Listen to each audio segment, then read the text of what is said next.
Think and Grow Rich is one of the most influential books of all time in pointing the way to personal achievement, to financial independence, and to riches of the spirit beyond measurement in money.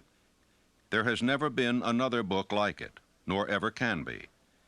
It was inspired by Andrew Carnegie, who disclosed his formula of personal achievement to the author, Napoleon Hill, many years ago. Carnegie not only made himself a multimillionaire, but he made millionaires of more than a score of men to whom he taught his secret. Another 500 wealthy men revealed the source of their riches to Napoleon Hill, who has spent a lifetime of research in bringing their message to people in all walks of life who are willing to give their thoughts, ideas, and organized plans in return for riches. The riches within your grasp cannot always be measured in money. There are great riches in lasting friendships, harmonious family relationships, sympathy and understanding between business associates, an inner harmony which brings peace of mind measurable only in spiritual values. The philosophy of Think and Grow Rich will prepare you to attract and enjoy these higher estates which always have been and always will be denied to all except those who are ready for them. Everyone desires to be rich, but not everyone knows what constitutes enduring riches. And most people believe riches to consist only in material things that money can buy. Now here is a list of the 12 things which constitute real riches. Number 1, a positive mental attitude. Observe that it heads the list. And second, sound physical health. And third, harmony in human relations. And fourth, freedom from fear. And fifth, the hope of future achievement. And 6, the capacity for applied faith. And 7, willingness to share one's blessings with others. 8, to be engaged in a labor of love. 9, an open mind on all subjects toward all people. 10, complete self-discipline. 11, wisdom with which to understand people. And 12, financial security. Observe, if you will, with great benefit, the fact that money comes at the end of the list of the 12 things that make men rich. Be prepared when you begin to put the philosophy of Think and Grow Rich into action for a changed life which will not only ease the trials and stresses of living, but will also prepare you for the accumulation of material riches in abundance. In every chapter of this book, mention has been made of the money-making secret which has made fortunes for hundreds of exceedingly wealthy men whom I have carefully analyzed over a long period of years. If you are ready to put it to use, you will recognize this secret at least once in every chapter. I wish I might feel privileged to tell you how you will know if you are ready, but that would deprive you of much of the benefit you will receive when you make the discovery in your own way. As a final word of preparation, before you begin the first chapter, may I offer one brief suggestion which may provide a clue by which the Carnegie secret may be recognized. It is this: all achievement, all earned riches have their beginning in an idea. If you are ready for the secret, you already possess one half of it. Therefore, you will readily recognize the other half the moment it reaches your mind. When you begin to think and grow rich, you will observe that riches begin with a state of mind, with definiteness of purpose, with little or no hard work. You and every other person ought to be interested in knowing how to acquire that state of mind which will attract riches. I spent 25 years in research because I too wanted to know how wealthy men became that way. My brother and I had matriculated at Georgetown University Law School intending to become lawyers. We didn't have any money, but I did have ability to write, and I promised that I would write stories about successful men, sell them to the magazines, and pay our way through. And my first assignment, fortunately, was with Andrew Carnegie in Pittsburgh. He gave me 3 hours. And when the 3 hours were over, he said, now, this interview is just beginning. Come on out the house, stay all night, and after dinner, we'll take up the interview again. He kept me there 3 days and nights. And believe you me, I was more than flattered. I wondered what it was all about. He kept talking to me about the need for a new philosophy. He said, we've had many philosophies from the days of Socrates and Plato on down to the days of William James and Emerson, but most of them dealt with the moral laws of life. What we need is an economic philosophy for the man of the streets that will enable him to make use of the know-how gained by men like myself over a lifetime of experience. Well, it sounded very nice to me, except for one thing. I didn't know exactly what that word philosophy meant. And finally, at the end of the third day, he said, now look here, I have been talking to you for 3 days about the need for a new philosophy, and I'm going to ask you a question about it.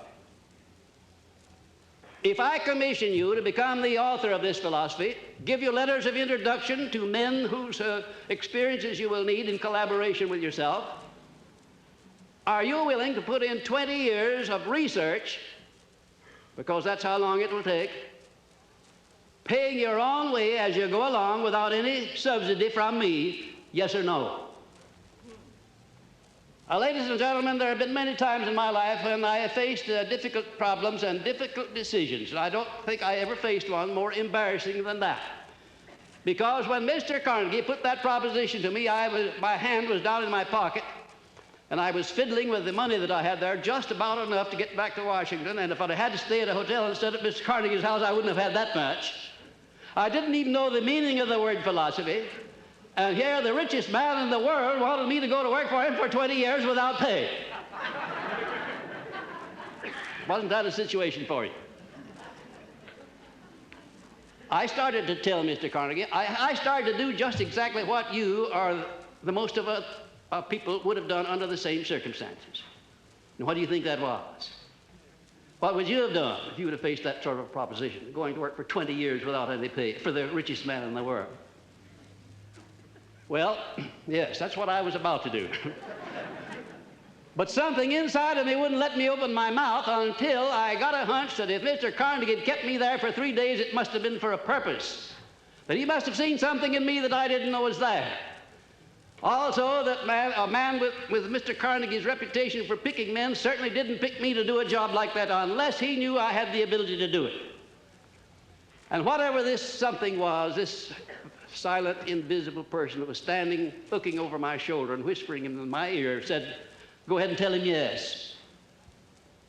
I said, Mr. Carnegie, I not only will accept the commission, sir, but you may depend upon it that I will complete it. He said, I like the way you ended that sentence up, and I think you'll do it.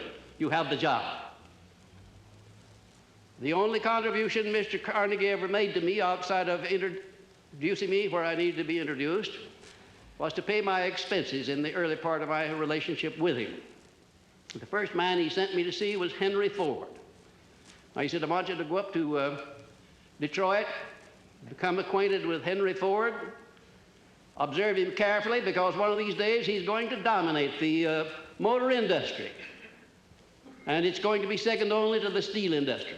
This was in 1908, the late fall of 1908, ladies and gentlemen. I went up there and spent 2 days trying to find Ford, and when I did find him, he came out of the rear of a shop where he'd been doing some experimenting with an old pair of overalls on, a plug hat or a derby hat that had been bashed in the crown, grease all over his hands. I remember he got my shirt sleeves dirty when I shook hands with him. And I sat down for a half hour with Mr. Ford, and about all of his conversation consisted of yes and no, mostly no. And I wondered how a man like Mr. Carnegie could have made a mistake like that. Imagine if Mr. Ford would ever be a leader in anything. Well, I won't tell you the rest of it. That's enough.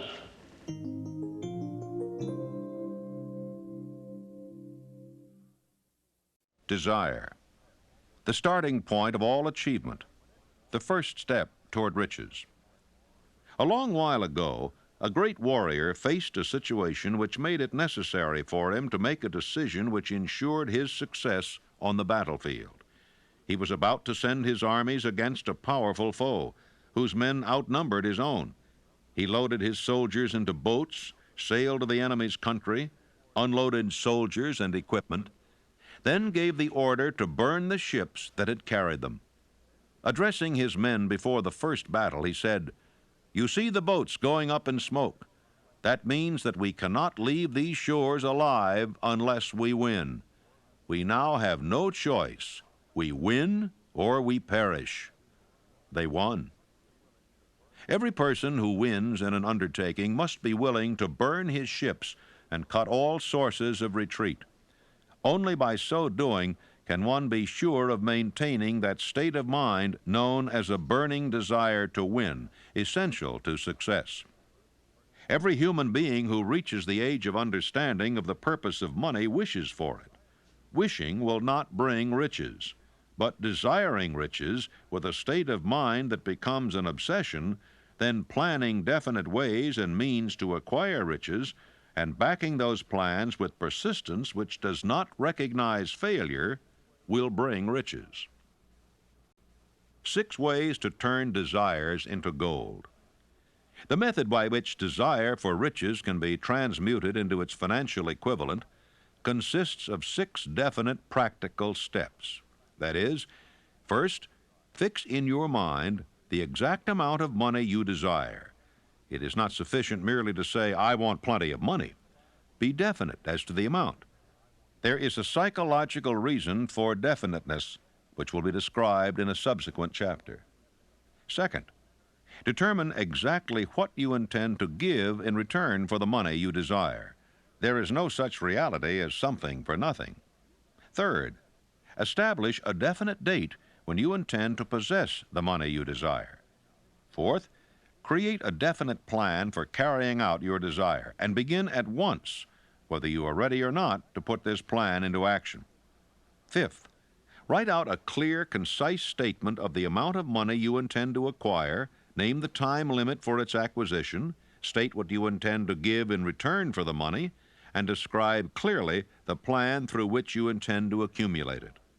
Sixth, read your written statement aloud twice daily, once just before retiring at night and once after arising in the morning. As you read, see and feel and believe yourself already in possession of the money. It is important that you follow the instructions described in these 6 steps. It is especially important that you observe and follow the instructions in the 6th paragraph. You may complain that it's impossible for you to see yourself in possession of money before you actually have it. Here is where a burning desire will come to your aid. If you truly desire money so keenly that your desire is an obsession, you will have no difficulty in convincing yourself that you will acquire it. The object is to want money and to become so determined to have it that you convince yourself you will have it. Can you imagine yourself a millionaire? To the uninitiated, who has not been schooled in the working principles of the human mind, these instructions may appear impractical. It may be helpful to all who fail to recognize the soundness of the 6 steps to know that the information they convey was received from Andrew Carnegie, who began as an ordinary laborer in the steel mills, but managed, despite his humble beginning, to make these principles yield him a fortune of considerably more than $100 million. It may be of further help to know that the 6 steps here recommended were carefully scrutinized by the late Thomas A. Edison, who placed his stamp of approval upon them as being not only the steps essential for the accumulation of money, but for the attainment of any goal. The steps call for no hard labor. They call for no sacrifice. They do not require one to become ridiculous or credulous. To apply them calls for no great amount of education. But the successful application of these 6 steps does call for sufficient imagination to enable one to see and to understand that accumulation of money cannot be left to chance, good fortune, and luck. One must realize that all who have accumulated great fortunes first did a certain amount of dreaming, hoping, wishing, desiring, and planning before they acquired money. You may as well know right here that you can never have riches in great quantity unless you can work yourself into a white heat of desire for money and actually believe you will possess it. If the thing you wish to do is right and you believe in it, go ahead and do it. Put your dream across and never mind what they say if you meet with temporary defeat, for they, perhaps, do not know that every failure brings with it the seed of an equivalent success. Thomas Edison dreamed of a lamp that could be operated by electricity, began where he stood to put his dream into action, and despite more than 10,000 failures, he stood by that dream until he had made it a physical reality. Practical dreamers do not quit. Imagine a man, for instance, standing by through 10,000 different failures, as Mr. Edison did, before giving up.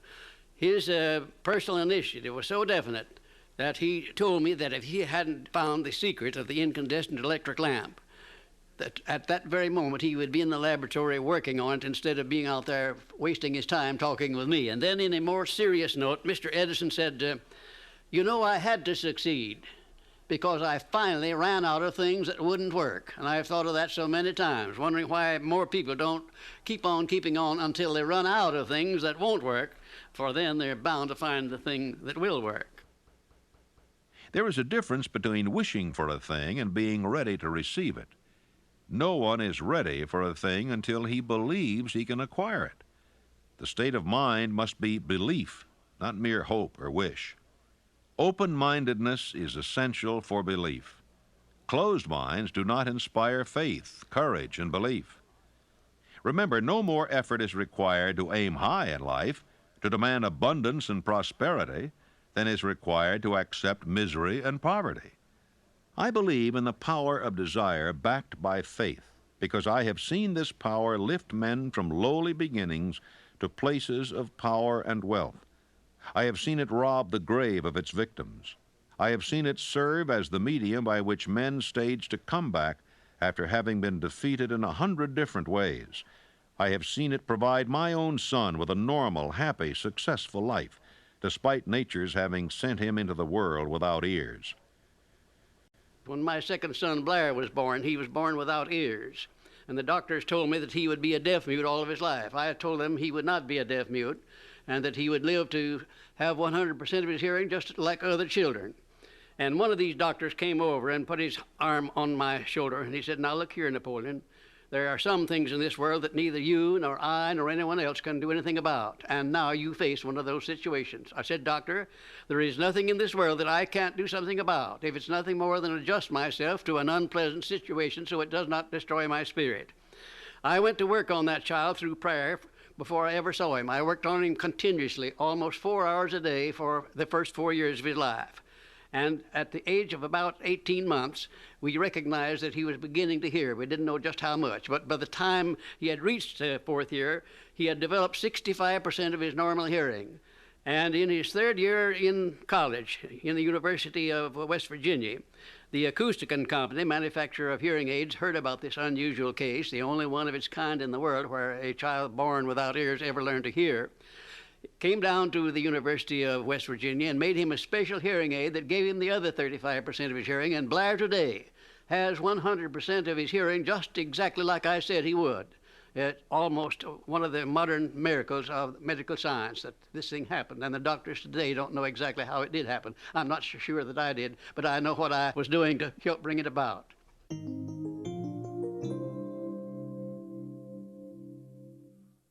Faith is the head chemist of the mind. When faith is blended with thought, the subconscious mind instantly picks up the vibration, translates it into its spiritual equivalent, and transmits it to infinite intelligence, as in the case of prayer. The emotions of faith, love, and sex are the most powerful of all the major positive emotions. When the three are blended, they have the effect of coloring thought in such a way that it instantly reaches the subconscious mind, where it is changed into its spiritual equivalent, the only form that induces a response from infinite intelligence. How to develop faith? There comes now a statement which will give a better understanding of the importance the principle of autosuggestion assumes in the transmutation of desire into its physical or monetary equivalent. Namely, faith is a state of mind which may be induced or created by affirmation or repeated instructions to the subconscious mind through the principle of autosuggestion. Repetition of affirmation of orders to your subconscious mind is the only known method of voluntary development of the emotion of faith. No one is doomed to bad luck. There are millions of people who believe themselves doomed to poverty and failure because of some strange force over which they believe they have no control. They are the creators of their own misfortunes because of this negative belief, which is picked up by the subconscious mind and translated into its physical equivalent. In language which any normal human being can understand, we will describe all that is known about the principle through which faith may be developed where it does not already exist. Have faith in yourself, faith in the infinite. Before we begin, you should be reminded again that faith is the eternal elixir which gives life, power, and action to the impulse of thought. The foregoing sentence is worth reading a second time, and a third, and a fourth. It is worth reading aloud. Faith is the starting point of all accumulation of riches. Faith is the basis of all miracles and all mysteries which cannot be analyzed by the rules of science. Faith is the only known antidote for failure. Faith is the element, the chemical, which, when mixed with prayer, gives one direct communication with infinite intelligence. Faith is the element which transforms the ordinary vibration of thought created by the finite mind of man into the spiritual equivalent. Faith is the only agency through which the cosmic force of infinite intelligence can be harnessed and used by man. Thoughts which are mixed with any of the feelings of emotions constitute a magnetic force which attracts other similar or related thoughts. Now let us go back to the starting point and become informed as to how the original seed of an idea, plan, or purpose may be planted in the mind. The information is easily conveyed. Any idea, plan, or purpose may be placed in the mind through repetition of thought. This is why you are asked to write out a statement of your major purpose or definite chief aim, commit it to memory, and repeat it in audible words day after day until these vibrations of sound have reached your subster of negative thinking. The subconscious mind makes no distinction between constructive and destructive thought impulses. It works with the material we feed it through our thought impulses. The subconscious mind will translate into reality a thought driven by fear just as readily as it will translate into reality a thought driven by courage or faith. Like the wind which carries one ship east and another west, the law of autosuggestion will lift you up or pull you down according to the way you set your sails of thought.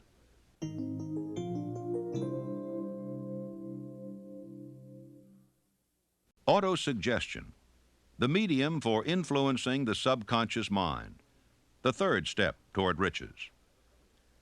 Autosuggestion is a term which applies to all suggestions and all self-administered stimuli which reach one's mind through the five senses.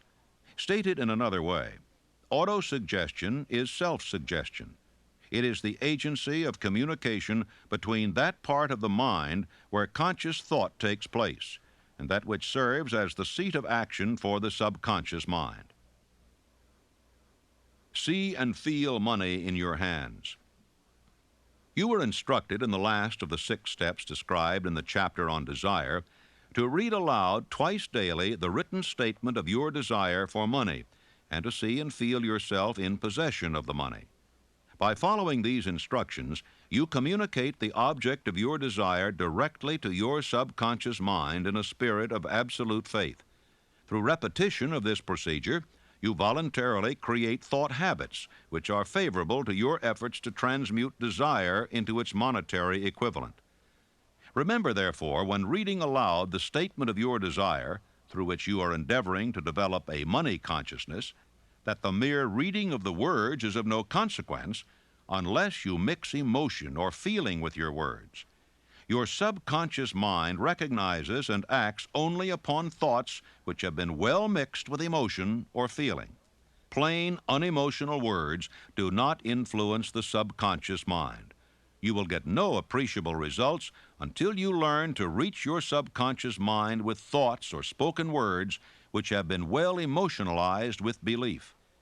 Do not become discouraged if you cannot control and direct your emotions the first time you try to do so. Remember, there is no such possibility as something for nothing. You cannot cheat even if you desire to do so. The price of ability to influence your subconscious mind is everlasting persistence in applying the principles described here. You cannot develop the desired ability for a lower price. You and you alone must decide whether or not the reward for which you are striving, the money consciousness, is worth the price you must pay for it in effort. Your ability to use the principle of autosuggestion will depend very largely upon your capacity to concentrate upon a given desire until that desire becomes a burning obsession.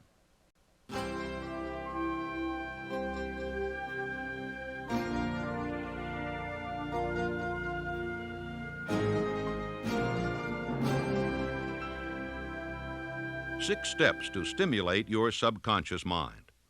The instructions given in connection with the 6 steps in the 2nd chapter will now be summarized and blended with the principles covered by this chapter as follows. First, go into some quiet spot, preferably in bed at night, where you will not be disturbed or interrupted.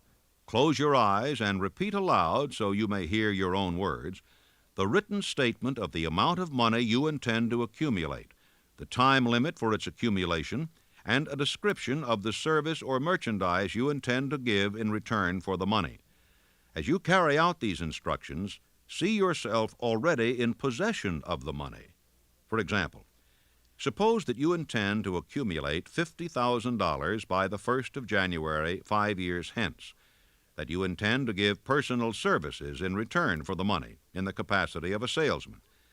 Your written statement of your purpose should be similar to the following. By the 1st day of January 19 so-and-so, I will have in my possession $50,000, which will come to me in various amounts from time to time during the interim. In return for this money, I will give the most efficient service of which I am capable, rendering the fullest possible quantity and the best possible quality of service in the capacity of salesman of, and here describe the service or merchandise you intend to sell. I believe that I will have this money in my possession. My faith is so strong that I can now see this money before my eyes. I can touch it with my hands. It is now awaiting transfer to me at the time and in the proportion that I deliver the service I intend to render in return for it. I am awaiting a plan by which to accumulate this money, and I will follow that plan when it is received. Second, repeat this program night and morning until you can see in your imagination the money you intend to accumulate. Third, place a written copy of your statement where you can see it night and morning, and read it just before retiring and upon arising until it has been memorized.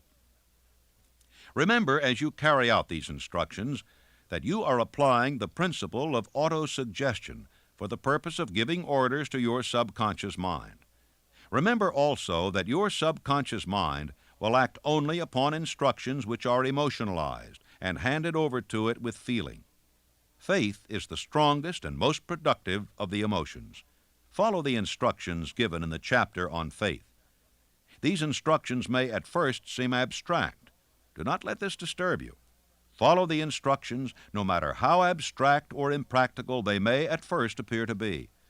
The time will soon come, if you do as you've been instructed, in spirit as well as in act, when a whole new universe of power will unfold to you.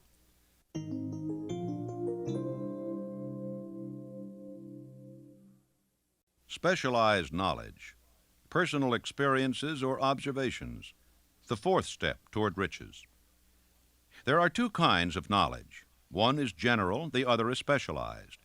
General knowledge, no matter how great in quantity or variety it may be, is of but little use in the accumulation of money. The faculties of the great universities possess in the aggregate practically every form of general knowledge known to civilization. Most of the professors have but little money. They specialize on teaching knowledge, but they do not specialize on the organization or the use of knowledge. Knowledge will not attract money. unless it is organized and intelligently directed through practical plans of action to the definite end of accumulation of money. Lack of understanding of this fact has been the source of confusion to millions of people who falsely believe that knowledge is power. It is nothing of the sort. Knowledge is only potential power. It becomes power only when and if it is organized into definite plans of action and directed to a definite end. This missing link in all systems of education may be found in the failure of educational institutions to teach their students how to organize and use knowledge after they acquire it. Many people make the mistake of assuming that because Henry Ford had but little schooling, he was not a man of education. Those who make this mistake do not understand the real meaning of the word educate. That word is derived from the Latin word educo, meaning to educe, to draw out, to develop from within. An educated man is not necessarily one which has an abundance of general or specialized knowledge. An educated man is one who has so developed the faculties of his mind that he may acquire anything he wants or its equivalent without violating the rights of others. You must remember that Mr. Edison only had 3 months of schooling in his entire life. Although he chose a work that called for the application of many of the sciences, he knew nothing about any of them. Now, you may wish to ask, how in the world did he get along with only 3 months of schooling in the business of inventing, dealing with the sciences, and yet knowing nothing about any of them? I've been asked that question many times. Well, the answer is very simple. He got along by surrounding himself with men who did understand the sciences, technical men, educated men, and he used their brains just as successfully as if he had had the knowledge himself. As a matter of fact, every successful man in the upper brackets of achievement makes use of other people's knowledge and their influence and their education under the mastermind principle. Then there would be Mr. Andrew Carnegie, my sponsor. He came over to this country in the steerage, didn't have enough money to pay first-class fare on the boat. And he rose to a higher position in the world by surrounding himself with men who knew more than he did, who could do the things that he wanted done. And I could name 100 others who started in low positions and rose to high positions in life by associating themselves with other people under the mastermind principle. The accumulation of great fortunes calls for power, and power is acquired through highly organized and intelligently directed specialized knowledge. But that knowledge does not necessarily have to be in the possession of the man who accumulates the fortune. The preceding paragraph should give hope and encouragement to the man with ambition to accumulate a fortune who has not possessed himself of the necessary education to supply such specialized knowledge as he may require. Men sometimes go through life suffering from inferiority complexes because they are not men of education. The man who can organize and direct a mastermind group of men who possess knowledge useful in the accumulation of money is just as much a man of education as any man in the group. Back of all ideas is specialized knowledge. Unfortunately, for those who do not find riches in abundance, specialized knowledge is more abundant and more easily acquired than ideas. Because of this very truth, there is a universal demand and an ever-increasing opportunity for the person capable of helping men and women to sell their personal services advantageously. Capability means imagination, the one quality needed to combine specialized knowledge with ideas in the form of organized plans designed to yield riches. If you have imagination, this chapter may present you with an idea sufficient to serve as the beginning of the riches you desire. Remember, the idea is the main thing. Specialized knowledge may be found just around the corner, any corner.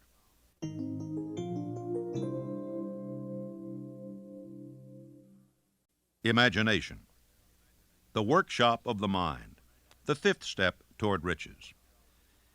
The imagination is literally the workshop wherein are fashioned all plans created by man. The impulse, the desire, is given shape, form, and action through the aid of the imaginative faculty of the mind. Two forms of imagination. The imaginative faculty functions in two forms. One is known as synthetic imagination, and the other as creative imagination. Synthetic imagination. Through this faculty, one may arrange old concepts, ideas, or plans into new combinations. This faculty creates nothing. It merely works with the material of experience, education, and observation with which it is fed.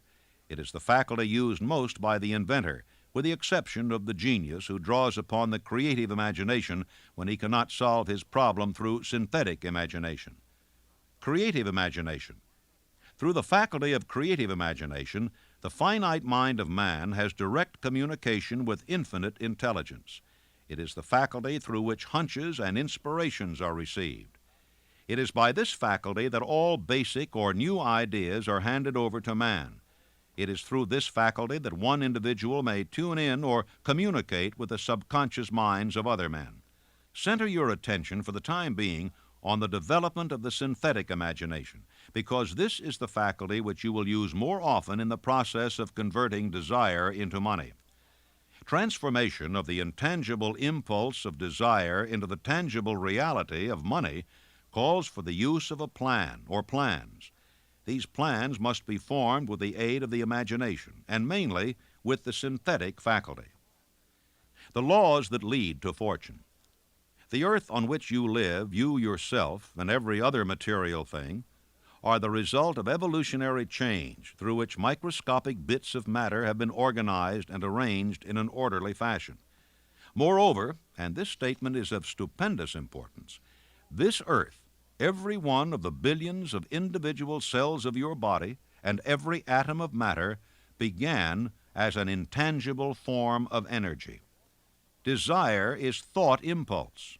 Thought impulses are forms of energy. When you begin with a thought impulse, desire to accumulate money, you are drafting into your service the same stuff that nature used in creating this earth and every material form in the universe, including the body and brain in which the thought impulses function. If you are one of those who believe that hard work and honesty alone will bring riches, perish the thought. It is not true. Riches, when they come in huge quantities, are never the result of hard work alone. Riches come, if they come at all, in response to definite demands based upon the application of definite principles, and not by chance or luck. Generally speaking, an idea is an impulse of thought that impels action by an appeal to the imagination. All master salesmen know that ideas can be sold where merchandise cannot. Ordinary salesmen do not know this. That is why they are ordinary. There was Clarence Saunders, one of my outstanding students of Memphis, Tennessee. Clarence worked in a grocery store, delivering groceries, more or less. And he had a great amount of enthusiasm and also a keen imagination. He was constantly trying to interest his employer in new and improved methods of merchandising. And finally, the employer became so peeved at Clarence for wasting his time with what he called foolish suggestions that he told him that if he came in with another one, he was going to fire him. Shortly thereafter, a cafeteria was opened in Memphis, Tennessee, the first cafeteria that came there. And when Clarence went out to his lunch that day, he saw a great line of people extending out onto the sidewalk, waiting to be served in the cafeteria. Out of curiosity, he got on the end of the line, and when he picked up his tray and filled it up, by the time he got down to the cashier or the checker, his imagination began to turn. And he said, what a wonderful thing this would be in our grocery business, to have a self-help grocery store so women could come in with a basket on their arm, pick up what they wanted, and pay for it at one place as they went out. It would save a lot of time, and it would save a lot of embarrassment. Well, Clarence could hardly wait until he got back to the store, and he rushed in and he said, well, boss, I have a multi-million-dollar idea, and the boss said, now, Clarence, you're fired. Clarence said, oh, no, I'm not. I resigned before I started to talk. Later on, I talked to the man who was Clarence's boss, and he said as near as he could figure, every word that he used in trying to fire Clarence had cost him $1 million. Because Clarence took his idea of self-help grocery stores to a firm who financed it under the name of Piggly Wiggly Stores, and he made $4 million during the first 4 years. An astounding illustration of what a man can do with an idea backed by the proper amount of enthusiasm.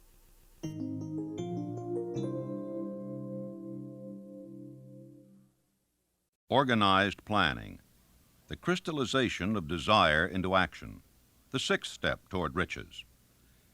You have learned that everything man creates or acquires begins in the form of desire. That desire is taken on the first lap of its journey from the abstract to the concrete into the workshop of the imagination, where plans for its transition are created and organized. You will now be instructed how to build plans which will be practical, namely, A, ally yourself with a group of as many people as you may need for the creation and carrying out of your plan or plans for the accumulation of money, making use of the mastermind principle described in a later chapter. Compliance with this instruction is absolutely essential. Do not neglect it. B, before forming your mastermind alliance, decide what advantages and benefits you may offer the individual members of your group in return for their cooperation. No one will work indefinitely without some form of compensation. No intelligent person will either request or expect another to work without adequate compensation, although this may not always be in the form of money. C, arrange to meet with the members of your mastermind group at least twice a week, and more often if possible, until you have jointly perfected the necessary plan or plans for the accumulation of money. D, maintain perfect harmony between yourself and every member of your mastermind group. If you fail to carry out this instruction to the letter, you may expect to meet with failure. The mastermind principle cannot obtain where perfect harmony does not prevail. Keep in mind these facts. First, you are engaged in an undertaking of major importance to you. To be sure of success, you must have plans which are faultless. Second, you must have the advantage of the experience, education, native ability, and imagination of other minds. This is in harmony with the methods followed by every person who has accumulated a great fortune. The most intelligent man living cannot succeed in accumulating money, nor in any other undertaking, without plans which are practical and workable. Just keep this fact in mind, and remember when your plans fail that temporary defeat is not permanent failure. It may only mean that your plans have not been sound. Build other plans. Start all over again. No follower of this philosophy can reasonably expect to accumulate a fortune without experiencing temporary defeat. When defeat comes, accept it as a signal that your plans are not sound. Rebuild those plans and set sail once more toward your coveted goal. If you give up before your goal has been reached, you are a quitter. A quitter never wins, and a winner never quits. Lift this sentence out. Write it on a piece of paper in letters an inch high, and place it where you will see it every night before you go to sleep, and every morning before you go to work. Take my son Blair, for instance, who was born without any sign of ears. As a result of that adversity, he was trained to believe that it was not an adversity, that it was a blessing, because it would cause people to recognize his condition, and they'd go out of their way to be kind to him, and that's exactly the way it turned out. I have often said that my son Blair has made it possible to get through life with less resistance than his other two brothers who have all of their faculties. Adversity.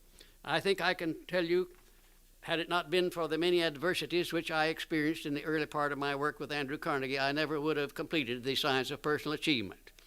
I had adversity after adversity, but I learned to transmute those adversities into something constructive and to come up with something that would take the place of an adversity. Every time I failed, I said, well, this is just another opportunity that I have to prove that my philosophy can take care of the situation of failure. I learned to transmute all failures into successes. I also learned the difference between temporary defeat and failure. Most people accept defeat as permanent failure. Defeat is never failure.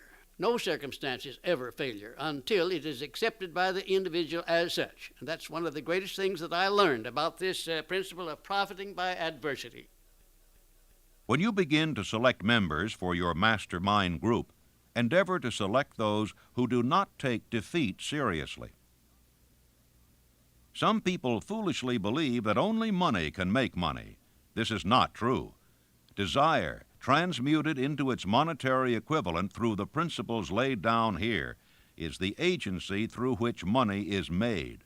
Money of itself is nothing but inert matter. It cannot move, think, or talk, but it can hear when a man who desires it calls it to come. Planning the sale of personal services. Intelligent planning is essential for success in any undertaking designed to accumulate riches. Here will be found detailed instructions to those who must begin the accumulation of riches by selling personal services. It should be encouraging to know that practically all the great fortunes began in the form of compensation for personal services, or from the sale of ideas. What else except ideas and personal services would one not possessed of property have to give in return for riches? The major attributes of leadership. The following are important factors of leadership. 1. Unwavering courage based upon knowledge of self and of one's occupation. No follower wishes to be dominated by a leader who lacks self-confidence and courage. No intelligent follower will be dominated by such a leader very long. 2. Self-control. The man who cannot control himself can never control others. Self-control sets a mighty example for one's followers, which the more intelligent will emulate. 3. A keen sense of justice. Without a sense of fairness and justice, no leader can command and retain the respect of his followers. 4. Definiteness of decision. The man who wavers in his decisions shows that he is not sure of himself, cannot lead others successfully. 5. Definiteness of plans. The successful leader must plan his work and work his plan. A leader who moves by guesswork without practical, definite plans is comparable to a ship without a rudder. Sooner or later he will land on the rocks. 6. The habit of doing more than paid for. One of the penalties of leadership is the necessity of willingness upon the part of the leader to do more than he requires of his followers. 7. A pleasing personality. No slovenly, careless person can become a successful leader. Leadership calls for respect. Followers will not respect a leader who does not grade high on all of the factors of a pleasing personality. 8. Sympathy and understanding. The successful leader must be in sympathy with his followers. Moreover, he must understand them and their problems. 9. Mastery of detail. Successful leadership calls for mastery of the details of the leader's position. 10. Willingness to assume full responsibility. The successful leader must be willing to assume responsibility for the mistakes and the shortcomings of his followers. If he tries to shift this responsibility, he will not remain the leader. If one of his followers makes a mistake and shows himself incompetent, the leader must consider that it is he who failed. 11. Cooperation. The successful leader must understand and apply the principles of cooperative effort and be able to induce his followers to do the same. Leadership calls for power, and power calls for cooperation. How to get the exact position you desire. Everyone enjoys doing the kind of work for which he is best suited. An artist loves to work with paints, a craftsman with his hands, a writer loves to write. Those with less definite talents have their preferences for certain fields of business and industry. If America does anything well, it offers a full range of occupations: tilling the soil, manufacturing, marketing, and the professions. First, decide exactly what kind of job you want. If the job doesn't already exist, perhaps you can create it. Second, choose the company or individual for whom you wish to work. Third, study your prospective employer as to policies, personnels, chances of advancement. Fourth, by analysis of yourself and your talents and capabilities, figure what you can offer and plan ways and means of giving advantages, services, developments, ideas that you believe you can successfully deliver. Fifth, forget about a job. Forget whether or not there is an opening. Forget the usual routine of, "Have you got a job for me?" concentrate on what you can give. Sixth, once you have your plan in mind, arrange with an experienced writer to put it on paper in neat form and in full detail. Seventh, present it to the proper person with authority, and he will do the rest. Every company is looking for men who can give something of value, whether it be ideas, services, or connections. Every company has room for the man who has a definite plan of action which is to the advantage of that company.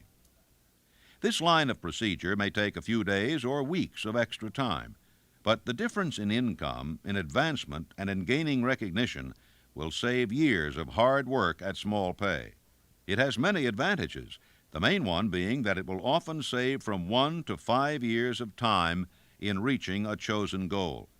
Every person who starts or gets in halfway up the ladder does so by deliberate and careful planning. For instance, back in the early days when I wanted to get a job from a certain firm while I was going to high school, here's the way I went about it. I wrote an application stating my qualifications and my desire for the job. The answer came back, no, too sorry, no position open. Next, I sent a telegram. Answer was still no. Next, I sent a special delivery letter every day for a week. Answer was still no. Next, I sent a special delivery every hour for 2 days. And the firm telegraphed me to come and go to work. Every person must be his own salesman of personal services. The quality and the quantity of service rendered, and the spirit in which it is rendered, determine to a large extent the price and the duration of employment. To market personal services effectively, which means a permanent market at a satisfactory price under pleasant conditions, one must adopt and follow the QQS formula, which means that quality plus quantity plus the proper spirit of cooperation equals perfect salesmanship of service. Remember the QQS formula, but do more. Apply it as a habit. Let us analyze the formula to make sure we understand exactly what it means. 1. Quality of service shall be construed to mean the performance of every detail in connection with your position in the most efficient manner possible, with the object of greater efficiency always in mind. 2. Quantity of service shall be understood to mean the habit of rendering all the service of which you are capable at all times, with the purpose of increasing the amount of service rendered as greater skill is developed through practice and experience. Emphasis is again placed on the word habit. 3. Spirit of service shall be construed to mean the habit of agreeable, harmonious conduct which will induce cooperation from associates and fellow employees. Let me relate my experience with Franklin D. Roosevelt in the White House in 1933, and will give you a fine indication of how the students of this philosophy may profit by this important principle. First of all, let me define the principle of going the extra mile. It means rendering more service and better service than you are paid to render, and doing it all the time, and doing it in a pleasing, positive mental attitude. When I went to work for the president in 1933, nothing was said at the beginning about how much I was to receive or who was to pay it. And I had been there about 3 months when one day Franklin D. Roosevelt asked me who was paying my salary and how much I was getting. And I said, well, Mr. President, that's something I would like to know myself. I haven't heard anything about it. And we talked on for a little while, and I said, well, now, Mr. President, you know, I have been serving you ever since you were Assistant Secretary of the Navy, and particularly while you were Governor of New York. And you will recall, of course, that up to this time I have never rendered you a bill or asked you to pay me $1 for my services, and I'm not going to start now. But if you insist upon it, suppose you put me on the payroll at $1 a year. And that's exactly what he did. Well, I took my typewriter down to the White House, and when I wasn't actually serving the president or some member of his staff or cabinet, I started writing books. I wrote 6 books that first year, among them Think and Grow Rich, the book that has made me popular all over the world, you might say. I had no intention of publishing that book when I was writing it. I was writing it to myself to keep my mind positive in those days of chaos. Well, some 3 years after I left the service of the president, I got out these manuscripts and read them, and I made up my mind that the only one worth publishing was Think and Grow Rich. And when I took it to my publisher, he said, well, what is in this book that leads you to believe it would sell. I said, you will have to read it to find out. He took it home with him and read it. He had his whole staff read it paragraph by paragraph, and then they took a vote on it, and they voted unanimously that it was the best manuscript that ever came to that publishing house. They printed it, put it to work, and it's been selling as a bestseller all over the world up to this time. It has grossed over $18 million and probably will gross many more millions of dollars while I'm still alive. It's been translated into many languages. It was endorsed by Mahatma Gandhi and distributed widely throughout India. It went from there to Brazil, where it was translated into the Portuguese language and is widely distributed throughout Latin America.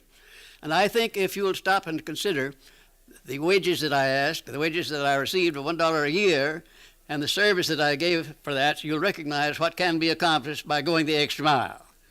Now, let me give you some of the benefits that comes from going the extra mile. Well, it places the law of increasing returns squarely back of one.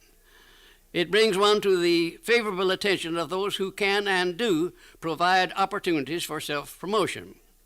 It tends to permit one to become indispensable in many different human relationships, and therefore enables one to command more than average compensation.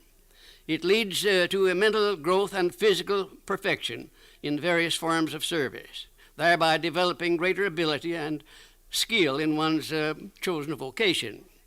It protects one against the loss of employment and places one in a position to choose his own job and working conditions. It enables one to profit by the law of contrast, because the majority of people do not practice the habit of going the extra mile. As a matter of fact, the majority of people don't even go the first mile. And it leads to the development of a positive, pleasing personal attitude, which is among the more important traits of a pleasing personality.